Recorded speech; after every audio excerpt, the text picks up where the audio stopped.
I've been here in the United States for over 30 years. I will not tell you how much that part of my life is. You can figure that out. And I'm a graduate of La Sierra University, and also started my career with education in the public school system. So I worked for Aalborg Unified School District for 5 years. And then someone in the church saw me in public school and said, you should be working for the denomination. And my husband encouraged me and said, yes, you should give some of your talents, honey, to the church. And so I went to apply to La Sierra Elementary Academy because I live in Riverside. And I thought, well, if I get into Adventist education, it should be in this school here, close to home. And sure enough, they were looking for someone to train teachers for the multi-grade classroom, and the Pacific Union was working with the university in this particular project. And so I started my career with the church at La Sierra Elementary, and I taught there for 5 years or 8 years, and trained 6 years, and trained 18 teachers into the multi-grade classroom. I had a student teacher every quarter. It was a fantastic experience. The person who picked me from public school was a gentleman by the name of Kendall Butler, and he was a principal at La Sierra Elementary, a tremendous person. Today he's still working and works probably harder than I do and runs around in the area, I believe it's Oregon and Washington. And I taught him how to do windsurfing. And he continues to do windsurfing, and I left windsurfing behind. So go figure, the gentleman hasn't aged 1 year or 1 day. That's Kendall. And he picked me out of the public school. I was doing a reading lab for the Unified School District, which I had been trained, with 120 kids through the day and 6 aides. He figured that if I could coordinate a program of 6 aides and 120 children, I could do a multi-grade. So I came into a multi-grade of 1 through 8 at La Sierra with 20 students, and I would pray the year that I did not have first graders. And some of you will understand that, because I had first graders to 8th grade. And in one occasion, in many occasions, I would have to say 1 + 1, and you put your 2 little fingers or two little cubes over here, and an 8th grader would come up and ask me about an equation in algebra. And I would have to say, just a minute, and sort of go back and forth a year. But they were some of the best times of my life. Out of that, I came into the conference, Southeastern California Conference, as the Associate Superintendent, and I worked there for 5 years, my first stint. Then I left and went to Tacoma, so close to Washington, D.C., Sligo Elementary School. I worked there for 3 years, and I was the principal for 360 students there and some very special faculty. Some of them are still the faculty, and I want you to remember that. Principals sometimes come and go, faculty stays. They're staying there still. So you must respect them quite a bit. Then I move on to China. My husband works for ADRA and continues to consult for ADRA, and we went to China for a year. He was the director of the program for ADRA. I got a little bit bored sitting at home, and the church would not give me any credit for anything I did then. And so I decided to find me a job, and landed a job as the administrative assistant for the ambassador of Colombia. And so I worked in the embassy, and it was a delightful experience to be able to learn a lot of protocol, and I'm very happy that I was trained in English, and that I knew French. I had gone to Cologne and learned French and my Spanish, and the ambassador used to tell me that I avoided many wars between Colombia and other countries because of my languages. After that, I came into Escondido Adventist Academy. I was the principal there for 3 years from an academy K through 12. so do not despair. Those that are academy principals, I will allude to some academy issues. And from there, I went back to the conference again as an associate superintendent for Southeastern, and my second term with the conference was the last 11 years.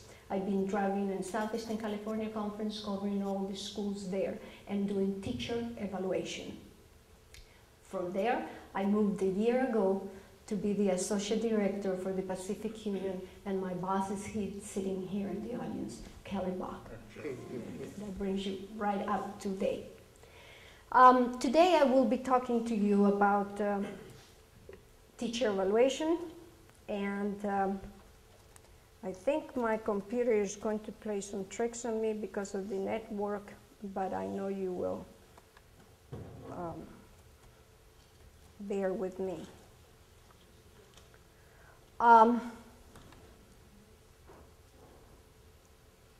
What is choice theory? Let's talk a little bit about that before I come into the evaluation.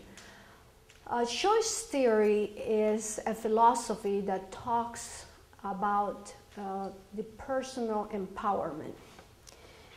It tells us that from within we are motivated rather than from the outside by punishments or threats.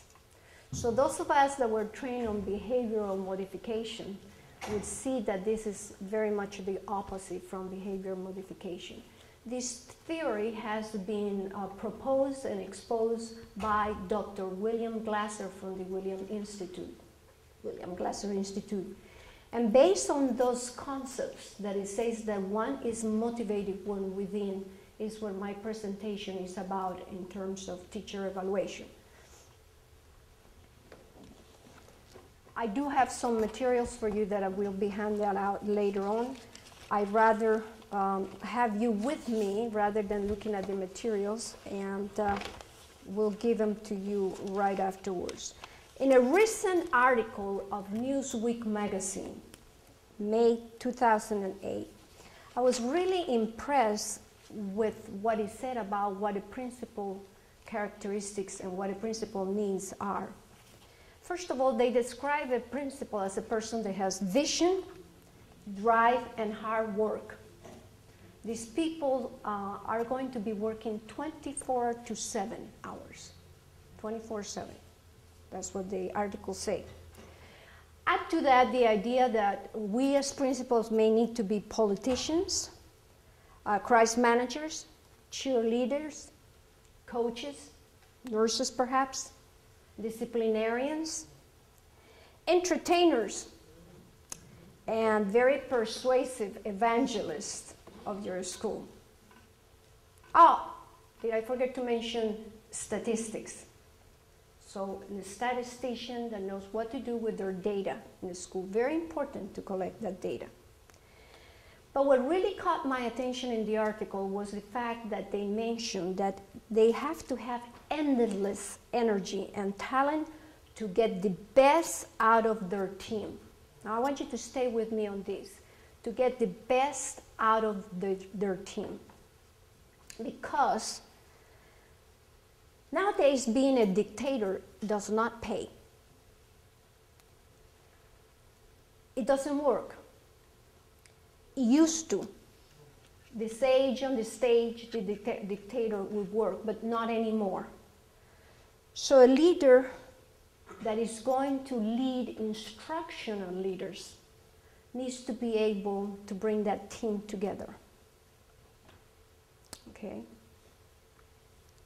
To motivate the teachers to grow professional, to be the best teachers that they can be because it impacts children. And above all, this principal not only has boundless energy, but he or she loves children. And therefore motivates the teachers to change every child's life. That's our job as principals. And I think one of the best ways to go about to do that is in the process of teacher evaluation. If you change your position in your mind and your philosophy from this day on, that evaluation is for the purpose of professional growth. If you don't see that way, you're going to have some struggles, because you will come in there as the authority, as the one that knows it and is going to tell him or her how to do it. And that would be the first problem. So if you say, you as a professional know where you need to grow, just tell me so I can coach you, so I can serve you, so I can be a resource, so I can search for you ways to help you to change whatever goals you have for yourself professionally. I'm here. That's a totally different picture. In that process, many a teacher that have a problem will grow and change rather than be very strong and stay in their position, and now you having to come around and say, I have to write you up. In my 11 years as an evaluator in Southeastern California Conference, I was able to be in touch with all the teachers in the smallest schools, and there were 13 of them, 13 schools, approximately 36, sometimes as many as 40 teachers. So you can imagine that my job was just going around from school to school to visit the teachers, because I would not dare to go there and visit a teacher only for a final evaluation. I wanted to see them, I wanted to chat with them, observe what they were doing, and then move on to make a goal. What are we going to do? What do you want to do this year as a professional? Now, you'll say, what if the teacher says, I don't know where to go? Then I think as a principal, you need to be able to suggest and have in your bag of tricks, here are some areas that the research says that are very important to teaching. Here's the latest that I have learned that impacts learning in the classroom. Pick an area. So if the teacher says, I don't know, or if the teacher says, I feel very comfortable, I have nothing, and so you can say, well, you mean there's no areas, you're very content with everything that you do. And yeah, 20 years plus, I should be able to. I mean, I have no problem. May I suggest something? Can you read this and see how it applies to what you're doing? And I'll be back and you tell me if that is something that interests you as a professional. So it doesn't mean that you do not give suggestions, but again, they are suggestions. And you wait for the teacher and you follow through. So that would be a good beginning. In the 11 years, I had to become a bit creative. As you can imagine, when you do this day in and day out, it's very difficult to be very motivated about it. And I started to think more and more that the responsibility could fall on the teachers. When I got involved with the Glasser Institute, I got the idea about choice theory based on the concepts that Dr. William Glasser has. But another thing that I did, and I don't know how many of you were aware of this, in Nashville, I presented with Dr.